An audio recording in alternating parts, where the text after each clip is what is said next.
U.S. President Donald Trump says he is keeping radical Islamic terrorists out and keeping America safe. Critics say he is trampling on the U.S. tradition of welcoming immigrants. Friday, Mr. Trump signed a sweeping order barring people from 7 predominantly Muslim nations from entering the U.S. for 3 months.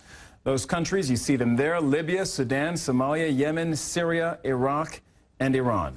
The order also suspends the U.S. refugee admissions program for 120 days. That's 4 months. The Syrian refugees are barred from the U.S. indefinitely. Also, people holding certain visas will now have to undergo in-person interviews in order to renew their visas.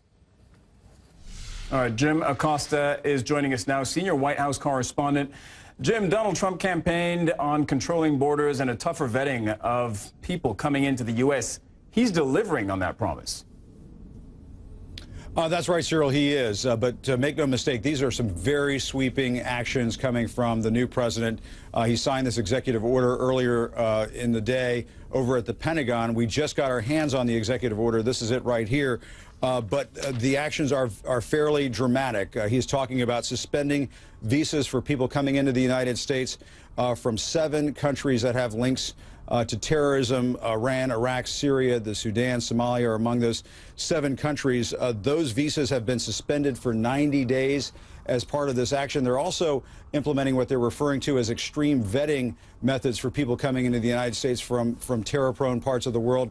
That would include biometric scanning, a more lengthy interview process. It's going to be a much more draconian step that's being taken here as part of that extreme vetting process. And then I think that the part that is really going to send shockwaves around the world, and that is the suspension of the U.S. refugee program. This is for political refugees, religious refugees coming into the United States. That program is suspended for 120 days while they get these new measures up and running.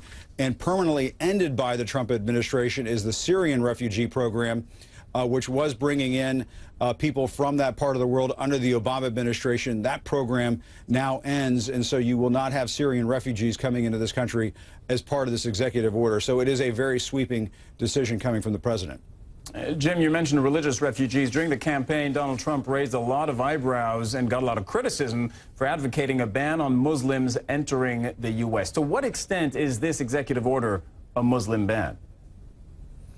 Well, all of the countries listed in that temporary ban on those visas coming into the country for 90 days, those are all Muslim majority countries. And so you have critics already coming out and making statements about this. Senator Kamala Harris from California, she's a brand new senator, but she's been talked about as a potential 2020 candidate in the next election. If you can believe it, we're still talking about that, even though Donald Trump has just entered the White House.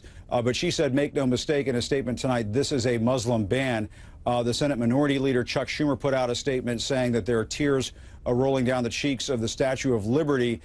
So Democrats are really up in arms about this. But as you said, this is something President Trump campaigned on repeatedly throughout the election. He is delivering on that promise. But we're going to have to find out what the details are in the coming days. The White House issued this executive order, put out this paper statement to everybody detailing somewhat what is in here, but there's still lots of open-ended questions. The White House did not sit down with reporters and give us a briefing. That is something you would have seen in the previous administration. We did not get that today. So lots of questions about what the president decided to do with this executive order, Cyril. And look, Jim, just before I let you go, to be clear, different categories of immigrants, refugees are barred from entering the U.S. for different periods of time while procedures are reviewed. That's what it says in the executive order. Is it possible in your mind that, you know, in 2, 3, 4 months, things will be back to business as usual once that review is complete?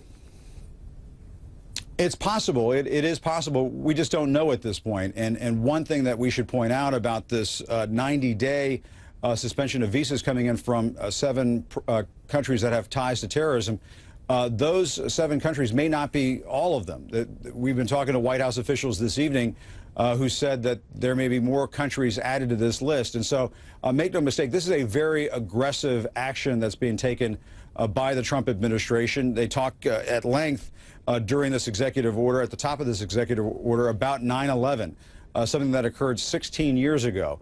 And so President Trump campaigned during that election cycle as someone who was going to crack down and ramp up the war on terrorism, the war on ISIS.